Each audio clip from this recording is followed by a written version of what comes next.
Hello friends, welcome to my official YouTube channel Filmy Rolex. आज हम 2023 की वेब सीरीज माथा गम का फुल एक्सप्लेन करेंगे।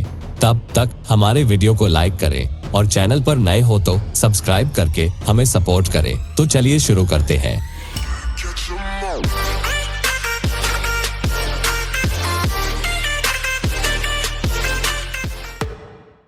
एपिसोड की शुरुआत में एक कार का सीन दिखाते हैं। उस कार में मोस्ट वांटेड क्रिमिनल सांगू गणेशन था।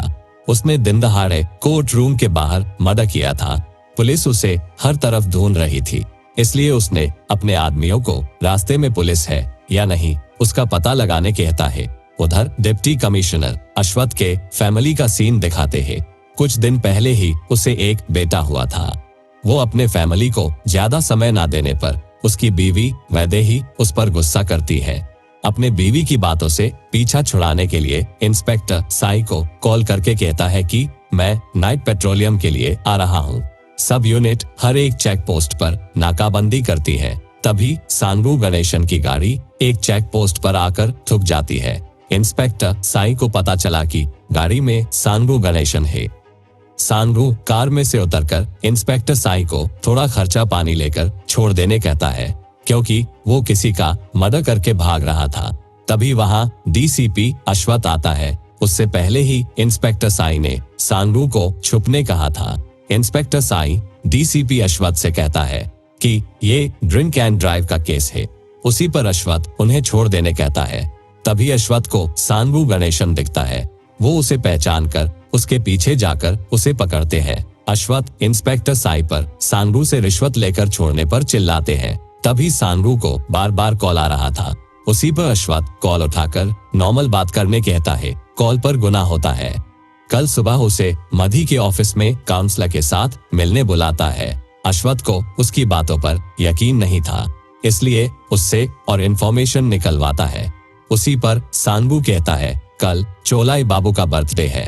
उस पार्टी में बड़े बड़े लोग आने वाले हैं। उसमें पडलम शेखर भी है और गुना उसका आदमी है। अश्वथ कहता है, शेखर की 1 साल पहले मौत हो चुकी है। उसी बात पर सांगू कहता है, वो अभी जिंदा है। उसकी बातों को इग्नोर ना करके वो इंस्पेक्टर कबीलन को कॉल करके KRS डायरी में पडलम शेखर की हिस्ट्री निकलवाता है। तब पता चला कि वो पावरफुल और डेंजर मास्टरमाइंड आदमी था। ये इंसान नहीं बल्कि एक चालाक लोमड़ी था। वो पढ़ाई में अच्छा था। एक दिन उसके एरिया में दंगा हुआ, उसमें वो अरेस्ट हुआ। वो थी उसकी पहली FIR। आज के दिन उस पर 100 से भी ज्यादा FIR है, लेकिन उस पर कोई कार्रवाई नहीं हुई, क्योंकि उसके पीछे पावरफुल आदमी विरंगल जो मिनिस्टर है उनका हाथ था।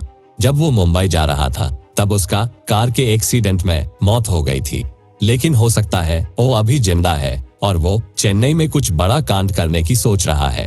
KRS का मतलब के राजवल शानमुगम, वो 96 बैच के IPS ऑफिसर थे। उस डायरी में सांगू की भी हिस्ट्री पढ़ते हैं। वो बिना किसी हथियार से अपने हाथों से लोगों का गला दबाकर मारने एक्सपर्ट था। इसके अलावा वो रियल एस्टेट माफिया चलाता है। उसने आखिरी मर्डर कुछ दिन पहले कोर्ट के बाहर 2 लोगों को मार दिया था। 15 दिन की कस्टडी के बाद वो जेल से भाग गया। उधर आंध्र तमिल बॉर्डर के चेक पोस्ट पर एक ट्रक को पकड़ते हैं। उस ट्रक में शेखर था। जब उस ट्रक में कांस्टेबल चेक करने जाता है तब उसे शेखर दिखाई देता है।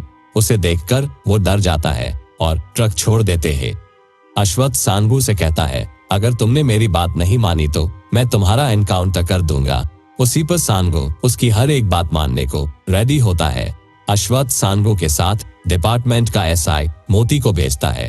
ये सारी इंफॉर्मेशन लेकर वो DIG मैडम के पास जाकर सारी बातें बताता है। उसी पर मैडम कोविड ऑपरेशन के लिए एक स्पेशल टीम बनाते हैं। उस टीम में सब स्पेशलिस्ट लोग होते हैं। अब सारे लोग गुना की इंफॉर्मेशन निकालते हैं। तब पता चला कि शेखर थेनी से है और गुना भी थेनी से है। सुबह टीम उसके गांव पहुंचती है। वो उसे हर जगह ढूंढते हैं, लेकिन वो नहीं मिलता। तभी गुना का सिम एक्टिवेट होता है। वो शेखर को कॉल करके कहता है कि शिवा ने सब बड़े लोगों को कहा है कि पार्टी में मत जाओ। पहले शेखर शिवा से प्यार से बात करता है, लेकिन शिवा उसकी बात नहीं मानता। गुस्से में शेखर उसके घर में तोड़फोड़ मचाकर उसे प्यार से समझाता है कि सबको पार्टी में आने कहो। उधर अश्वथ कॉल लोकेशन को फॉलो करके उसके नजदीक गया था। तभी अश्वथ उसे देख लेता है और उसको पकड़ने उसके पीछे जाता है। इस एपिसोड में बस इतना ही। अब देखते हैं दूसरा एपिसोड। दूसरे एपिसोड की शुरुआत में अश्वथ शिवा की KRS डायरी में उसकी हिस्ट्री देखता है।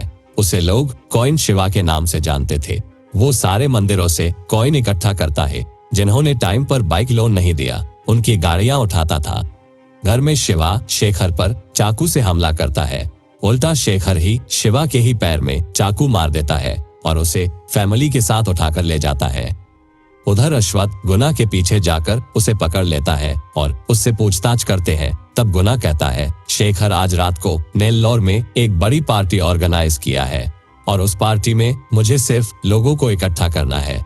उसके बदले मुझे 10 लाख मिलने वाले हैं। और एक बात है कि शेखर को सैटेलाइट फोन से जंबूक सेट ऑर्डर देता है। अश्वथ गुना से कहता है तुम हमारे लिए काम करो, नहीं तो मैं तुम्हारा एनकाउंटर कर दूंगा। इस बात पर गुना मान जाता है। गुना को अपने पास के सिम कार्ड्स देकर उसे वहां से जाने कहते हैं। अश्वथ DIG मैडम को कॉल करके कहता है कि शेखर के ऊपर भी एक आदमी है, उसका नाम जंबूक सेठ। मुझे लगता है उनका प्लान और मोटिव बड़ा है। अभी इस प्लान में मिनिस्टर नालगी को शामिल होने से रोकना है। उस पर DIG मैडम कहती है वो ex-MLA मर्डर केस में शामिल है और हम उसे उस केस में फंसा के बिजी रखेंगे। अब थोड़ी कहानी चौलाई बाबू के बारे में सुनते हैं। उसने छोटी सी उम्र से ही शराब की स्मगलिंग चालू की थी और इंडिया में सबसे बड़ा ड्रग्स नेटवर्क उसका ही है। शहर में 8 दिन से शेखर का एक खास आदमी बड़े बड़े लोगों से पैसे उठा रहा था। गुना शेखर ने भेजे हुए लोकेशन पर जाता है। तभी शेखर उसका फोन लेता है। उस फोन में अश्वथ ने दिया हुआ सिम डालता है। उस फोन से शेखर चौलाई बाबू को कॉल करके बर्थडे विश करके एक जरूरी बात बताता है कि तुम्हारे गैंग का लड़का कनगू वो पुलिस का खबरी है। बाबू अपने आदमी को कनगू के पीछे लगाता है। वो पुलिस को खबर देने ही जा रहा था। तभी कनगू को पता चला कि अपने ही गैंग के लोग उसका पीछा कर रहे हैं। मिनिस्टर पुअर्न के पुलिस डिपार्टमेंट में बहुत लोग थे। तभी DIG मैडम SI सुंदर पांडियन के सामने ex-MLA मर्डर केस को रीओपन कर रहे हैं। ऐसी झूठी बातें करती है ताकि SI पांडियन वो खबर मिनिस्टर को दे और मिनिस्टर उस पार्टी में शामिल ना हो। इस एपिसोड में बस इतना ही। अब देखते हैं तीसरा एपिसोड। तीसरे एपिसोड की शुरुआत में शिवा और उसकी फैमिली को एक खुफिया जगह लाए थे। तभी उसकी बीवी बाथरूम में जाती है और मनी को कॉल करके बताती है कि तुम पुलिस स्टेशन में जाकर सरेंडर कर दो और शेखर फिर यहाँ क्यों आया है वो बता दो। यही सारी बातें अश्वथ सुन रहा था। अब थोड़ी कहानी मनी के बारे में सुनते हैं। छोटी सी उम्र से ही उसने क्राइम करना शुरू किया था। 2012 के दंगे का मास्टरमाइंड यही था। इस दंगे से ही उस पर मिनिस्टर की नजर पड़ी। फिर उसने मिनिस्टर के लिए बहुत से जुर्म किए और आज भी वो मिनिस्टर का खास आदमी है। अश्वथ कहता है वो दूसरे पुलिस स्टेशन में सरेंडर करने से पहले उसे हमें पकड़ना है। मनी जैसे ही कार पीछे ले जा रहा था तभी उसकी कार एक बाइक को टकरा जाती है और उसमें वो आदमी घायल होता है। उसे लेकर वो अस्पताल के अंदर जा रहा था। तभी अश्वथ वहां आकर उसे उठा लेता है। उधर ex-MLA मर्डर केस को रीओपन करने की खबर मिनिस्टर को मिली थी, इसलिए वो अपने PA को DIG मैडम के पास भेजता है और उसके साथ बात करता है कि मैं तुम्हारा जल्द इलाज करूंगा ताकि तुम्हें पता लगे कि बाप बाप होता है। शेखर अपनी गर्लफ्रेंड सोफिया को मिलने गया था। उसकी गर्लफ्रेंड को लगा था कि वो मर चुका है, लेकिन वो अपनी गर्लफ्रेंड से 2 साल बाद मिलकर उसे अकेला नहीं छोड़ने का और कल उसे वहां से ले जाने का वादा करता है। वो सोफिया को नाथन के साथ आने कहता है। अब थोड़ी कहानी नाथन की सुनते हैं। नाथन और शेखर बचपन के दोस्त थे। शेखर उस पर आंख बंद करके भरोसा करता था। उसे परफेक्ट सीरियल किलर के नाम से जानते थे। जब शेखर 2 साल गायब था तब सारा नेटवर्क नाथन चला रहा था। कुछ देर बाद नाथन सोफिया को लेने आया था। तभी सोफिया का भाई भी उसके साथ आने की जिद करता है। इस एपिसोड में बस इतना ही। अब देखते हैं चौथा एपिसोड। चौथे एपिसोड की शुरुआत में DIG मैडम मिनिस्टर के ऑफिस में मीटिंग के लिए आती है। तभी वो इंस्पेक्टर डैनियल से मिलती है। डैनियल मैडम से कहता है, शहर में कुछ बड़ा होने वाला है। मुझे जम्बूक सेठ की टिप मिली थी, इसलिए मेरा ट्रांसफर हो रहा है।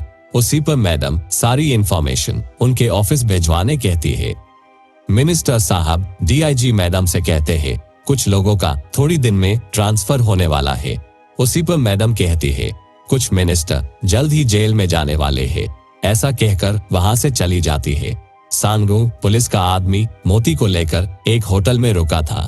तभी वहां मधी आता है और पार्टी के बारे में पूछने लगता है। तभी बाहर एक क्रूजर कार आती है। गुना का आदमी होटल में जाकर सबको गाड़ी में बैठने कहता है। ये सब गाड़ियां आइस बॉक्स के नाम पर चलती है। अब थोड़ी कहानी आइस बॉक्स मतलब अगस्टाइन की सुनते हैं। वो पहले एम्बुलेंस चलता था, उसने बहुत सारे लोगों को गाड़ी से ठोक दिया था। सारे लोग गाड़ी में बैठ गए थे। उस गाड़ी में सिर्फ मनी नहीं बैठा था, लेकिन मनी तो पुलिस के पास था। तभी शेखर कहता है, अगर मनी नहीं आया तो सब पार्टी कैंसिल। शेखर ने नाथन को मनी को उसके इलाके में जाकर ढूंढने कहता है। नाथन उसके इलाके में जाकर पता चला कि उसका एक्सीडेंट हो गया है और उसे अस्पताल ले गए हैं। वो अस्पताल में जाकर मनी को देखता है और शेखर को कॉल करके कहता है कि मुझे कुछ गड़बड़ लग रही है, क्योंकि मनी को मलम पट्टी जबरदस्ती से लगाया हुआ है।